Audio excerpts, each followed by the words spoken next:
I am Lena Braxton, 21 years old and living in a small but vibrant town called Riverbend.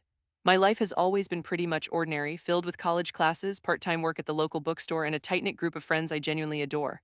I have always been the peacemaker among us, the one who tries to smooth over any little conflict and keep everyone laughing. But underneath that, I have a fierce side, the one that only comes out when pushed too far. And that is exactly what happened with Tom, a so-called friend from our group who had made my life miserable for too long. Tom, with his smug attitude and backhanded compliments, had quietly turned into my worst nightmare. He was the guy who thrived on belittling others, and for some reason I had become his favorite target. I still do not know why he took such pleasure in making fun of me, but it always seemed to stem from his deep need to feel superior. I would brush off his comments, trying to ignore him, but every sharp jab he made chipped away at my self-esteem like a relentless storm eroding a cliff. One day, while we were hanging out with mutual friends, he took his usual digs at me a little too far.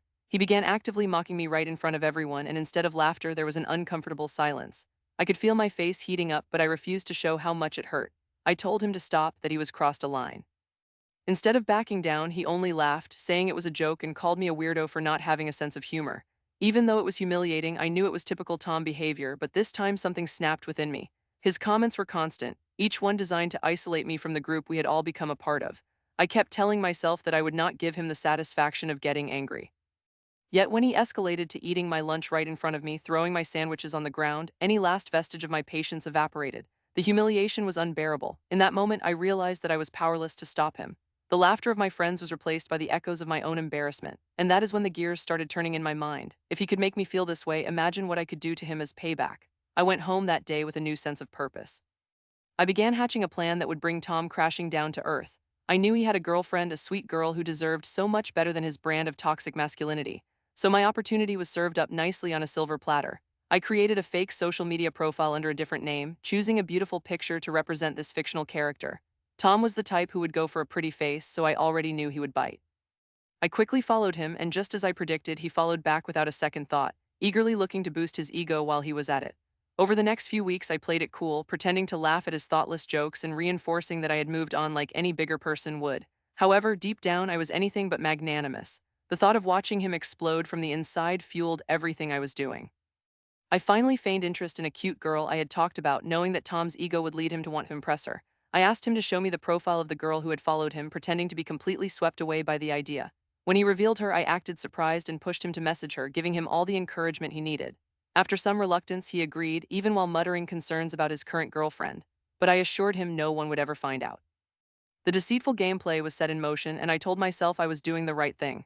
Before long, he slipped into a flirtation with my fake identity, and seeing him fall for it brought me so much satisfaction. I could feel the instant gratification turning into sweet revenge. Our conversations were filled with flirty exchanges that I meticulously crafted. When he genuinely confessed that he was single, it was like winning the lottery. I captured screenshots of every flirty comment he made and in a moment of triumph sent them all to his unsuspecting girlfriend. At that point, I felt like I was standing at the edge of a cliff, ready to dive into the thrill of what was about to come. Tom's fate was sealed, and I did not feel a shred of guilt. The aftermath of my actions was delightful chaos. His girlfriend found my messages and confronted him. Suddenly, he was the villain in this story, and all I had to do was sit back and watch it unfold. His social life was turned upside down as his girlfriend publicly chastised him, and friends turned against him, believing the worst of him without reservation. The sense of satisfaction that washed over me was more potent than any other feeling I had known. In the aftermath of that confrontation, I felt a mix of pride and relief. My plan had worked to perfection, and while I had initially felt guilty about my role in it all, that feeling quickly faded.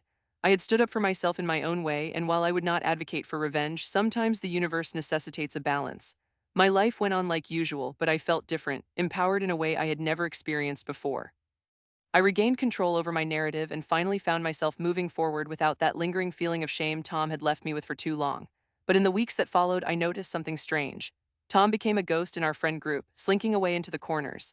Ironically, his downfall seemed to stoke the flames of my friendships as everyone rallied around me, finally appreciating my loyalty and the moments of genuine laughter we shared. I realized that while I had set out to ruin him, the experience revealed an unexpected truth about the strength and resilience I never knew I had. With every ounce of courage combined with an unexpected twist of fate, I had transformed from a victim to a warrior, and in that process I found the most profound version of myself, and that was the best revenge of all.